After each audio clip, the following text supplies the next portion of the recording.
smiled as he untied her from the tree and mounted her in one swift move, cantering to the edge of the camp. It wasn't long before his men were gathered before him. "Tonight, we fight for Britain," Arthur called, his voice showing no sign of fear. He still felt before every battle. "Tomorrow, we celebrate our victory." A roar went up around him, raising Excalibur. Arthur turned Lemurai and spurred her into a gallop. His army thundered behind him, the sound evidently jarring his fears. With his men on his side, not to mention an extended sword, King Lot didn't stand a chance. Under the cover of trees, Arthur watched King Lot and his men laughing by their campfires, enjoying a rest after another long day in the saddle.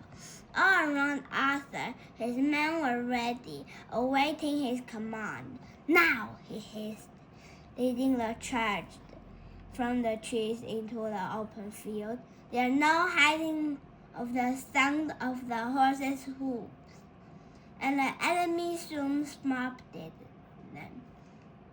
When they did, Arthur let out a battle cry that was quickly picked up by the others.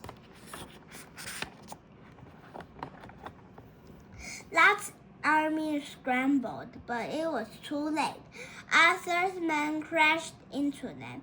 Iron flashed in the moonlight, and Excalibur was unstoppable.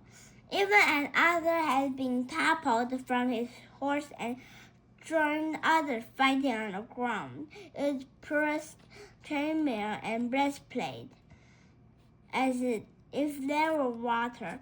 Many of Lot's men had not even had time to put their armor on. Men fell around Arthur, clutching their wounds, bleeding across the grass. Then a giant rushed at him, sword swinging wildly. Blocking the blade with his shield, Arthur brought Excalibur down in an arc